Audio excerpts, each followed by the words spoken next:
बिस्मिल्लाहिर्रहमानिर्रहीम। अस्सलामु अलैकुम वरहमतुल्लाहि वबरकातुहू। हज़रत इमाम हसन रज़ी अल्लाह अन्हो को जहर किसने दिया? मोहतरम नाजरीन, आज की इस वीडियो में हम आपको हज़रत इमाम हसन रज़ी अल्लाह अन्हो की शहादत का वाक़या बताएंगे कि किस तरह ज़ालिमों ने आप पर जुल्म किया और आप रज़ी अल्लाह अन्हो को जहर दिया गया, जिससे आपके कलेजे के 72 टुकड़े हो गए। रिवायात अहादीस में और कुरान पाक में है कि जुल्म करने से डरो, बेशक दुनिया में जुल्म करना कयामत के दिन अंधेरे को बढ़ाता है। यानी जितना जुल्म दुनिया में करेगा वो शख्स रोज़े कयामत उतने अंधेरे में रहेगा। रोज़े कयामत जब लोगों को हिसाब व मीज़ान के बाद पुल सिरात से गुजारा जाएगा तो जालिम लोगों के लिए वहां अंधेरा ही अंधेरा होगा। हज़रत इब्ने उमर रज़ी अल्लाह अन्हु से मरवी है कि रसूलुल्लाह सल्लल्लाहु अलैहि वसल्लम ने फरमाया, जालिम क़यामत के दिन अंधेरे में होंगे, जबकि मोमिनों को उस वक्त उनके आमाल के मुताबिक नूर अता किया जाएगा और साथ ही रोशनी के इजाफे के लिए वो दुआ करेंगे, ऐ हमारे परवरदिगार, हमारा नूर आखिर तक कायम रख, हमें बख्श दे, बेशक तू हर चीज़ पर कादिर है। दूसरों की इज्जतों से खेलने वाले का अंजाम दुनिया में भी बुरा होता है और आखिरत में भी दर्दनाक होता है। मोहतरम नाजरीन, हजरत इमाम हसन रजी अल्लाह अन्हु को 2 मरतबा जहर दिया गया था, लेकिन दोनों मरतबा अल्लाह तबारक व तआला ने जालिमों को नाकाम कर दिया और हजरत इमाम हसन रजी अल्लाह अन्हु को शिफा बख्श दी। लेकिन तीसरी बार आप रजी अल्लाह अन्हु को जहर दिया गया तो वो हीरे को पीस कर इमाम हसन रजी अल्लाह अन्हु के मशकीज़े के अंदर डाल दिया गया था, जिससे आप पानी पीते थे। इमाम हसन रजी अल्लाह अन्हु 27 सफ़र की रात को सोए हुए थे कि अचानक नींद से जाग जाते हैं और हज़रत ज़ैनब रजी अल्लाह अन्हा इबादत में मसरूफ़ थीं। आपने नींद से बेदार होकर हज़रत ज़ैनब रजी अल्लाह अन्हा को आवाज़ दी और हज़रत ज़ैनब रजी अल्लाह अन्हा इमाम हसन रजी अल्लाह अन्हु की तरफ मुतवज्जे हुई। हज़रत हसन रजी अल्लाह अन्हु फरमाने लगे, मैंने ख्वाब में नाना जान, अब्बा जान और अम्मी जान को देखा है कि वो मुझे जन्नत की सैर करवा रहे हैं। मैंने नाना जान से अर्ज़ किया कि आप मेरे हालात से बाखबर हैं, आप जानते हैं कि मुझे तमाचे लगाए गए, मेरे पैरों तले से मुसल्ला खींचा गया, कितना सताया गया। मेरे सामने उस वक्त मेरे माँ बाप को मदीना में गालियाँ दी जाती हैं।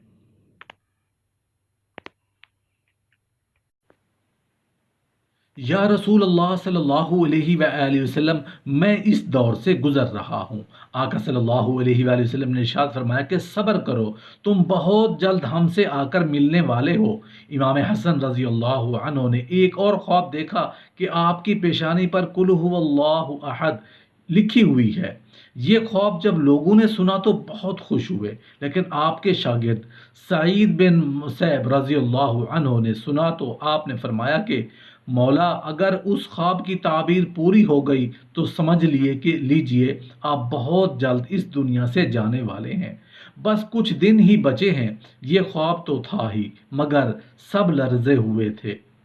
इमाम हसन रजी अल्लाह अन्हु ने फरमाया, बहन, मैंने ख्वाब देखा है। हज़रत ज़ैनब रजी अल्लाह अन्हा ने पूछा कि ये कैसा ख्वाब है? इमाम हसन रजी अल्लाह अन्हु ने मशकीज़ा लाने को कहा और जब मशकीज़े से पानी पिया तो मशकीज़े में मौजूद जो हीरा पीस कर डाला गया था वो आपके पेट में चला गया।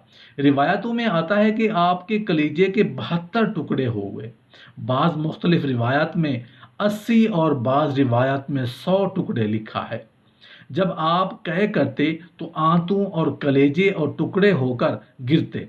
जरा सोचिए कि यह हीरा क्या होता है। उसको कांच पर चलाएं तो कांच कट जाता है। यजीद सिर्फ कातिल हुसैन रजी अल्लाह अन्हु ही नहीं था, बल्कि कातिल हसन रजी अल्लाह अन्हु भी था। उस पर तो आप इत्तेफाक करते हैं कि साजिश यजीद की थी, लेकिन ये जहर किसने दिया था, इस पर तारीख खामोश है और मौर्रखीन इसमें इतने उलझे हुए हैं कि कोई वाज़े मौक़िफ़ पेश नहीं किया जाता। क्योंकि जिस वक्त आपके कलेजे के टुकड़े होकर गिर रहे थे तो उस वक्त इमाम हसन रजी अल्लाह अन्हु ने इमाम हुसैन रजी अल्लाह अन्हु को बुलाने का हुक्म दिया ताकि उनको कुछ नसीहत कर दें। حضرت حسین رضی اللہ عنہ آئے اور حالت دیکھ کر گلے لگا کر خوب روئے۔ بھائی بتاؤ آپ کو زہر کس نے دیا؟ اس لیے کہ سید صابرین کا نواسا ہے۔ آپ نے فرمایا بھائی مجھے جس پر شک ہے اگر وہی ہے تو اللہ بہترین انتقام لینے والا ہے، اور شک کی بنیاد پر کسی کو قتل نہیں کیا جا سکتا، کیونکہ میں نام لوں گا تو تم قتل کرو گے، اللہ بہترین انتقام لینے والا ہے۔ جب امام حسن رضی اللہ عنہ نے امام حسین رضی اللہ عنہ کو نہیں بتایا کہ قاتل کون ہے، تو حتمی طور پر کسی کے بارے میں یہ فیصلہ کر دینا کہ یہ قاتل ہے، مورخین نے اس لیے نامناسب سمجھا اور کسی کا نام نہیں لیا۔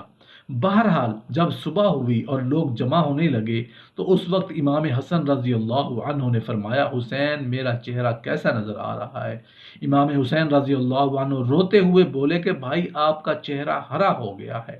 بھائی امام حسن رضی اللہ عنہ نے جب یہ سنا کہ میرا چہرہ ہرا ہو گیا ہے تو فرمانے لگے حسین یاد ہے نا نانا کی حدیث معراج مکمل ہو گئی۔ لوگوں نے پوچھا کہ حدیث معراج کیا ہے؟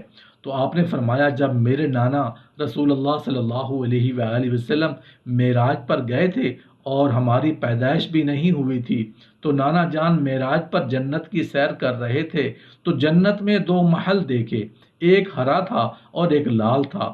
اس وقت رضوان جنت نے کہا یا رسول اللہ صلی اللہ علیہ وآلہ وسلم جاتے جاتے اپنے شہزادوں کے لیے محل بھی دیکھ جائیں جس سے جنت کے پھولوں کا حسن دوبالا ہوتا ہے۔ رسول اللہ صلی اللہ علیہ وآلہ وسلم نے فرمایا کہ ہرا کس کا ہے اور لال کس کا ہے؟ تو رضوان جنت نے فرمایا کہ لال تو امام حسین رضی اللہ عنہ کا ہے اور ہرا امام حسن رضی اللہ عنہ کا ہے۔ پھر رسول اللہ صلی اللہ علیہ وآلہ وسلم نے پوچھا کہ رضوان یہ بتاؤ کہ حسن کا ہرا کیوں ہے اور حسین کا لال کیوں ہے؟ تو رضوان کی گردن جھک گئی، آنکھوں میں آنسو آ گئے۔ محترم ناظرین، دیکھنے کی بات یہ ہے کہ امام حسین اور امام حسن رضی اللہ عنہ کی محبت رضوان جنت بھی روتے ہیں، جبکہ جنت میں کوئی رو نہیں سکتا، جنت وہ ہے جہاں رویا نہیں جاتا، لیکن یہ امام حسن رضی اللہ عنہ اور امام حسین رضی اللہ عنہ کی شہادت ہے، اسے جب بھی یاد کیا جاتا ہے تو لوگوں کی آنکھوں میں آنسو جاری ہو جاتے ہیں، چاہے وہ رضوان جنت ہی کیوں نہ ہو، ان کی آنکھوں میں آنسو آ ہی جاتے ہیں۔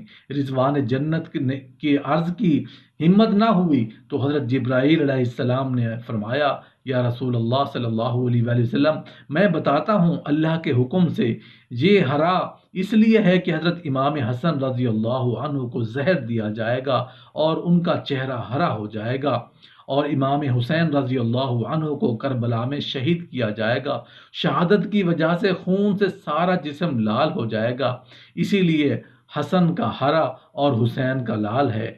حسین دیکھا نہ کہ نانا جان کی یہ حدیث معراج پوری ہو رہی ہے۔ اس کے بعد حضرت امام حسن رضی اللہ عنہ نے لوگوں کو جانے کا حکم دیا اور گھر والوں کو ٹھہرنے کا حکم دیا۔ اسی وقت مولا حسن رضی اللہ عنہ کے 3 یا 4 بیٹے تھے، ان بیٹوں میں سے بڑے بیٹے کی عمر 7 سال تھی، وہ بہت ہی خوبصورت تھا، ان کا نام قاسم تھا اور ماں کا نام فروا تھا۔ فروا قاسم کے سر پر ہاتھ پھیرتی اور اپنے شوہر کی طرف دیکھتی، گویا کہ ان کے سامنے ان کے الفاظ گونج رہے تھے لیکن زبان سے کچھ نہیں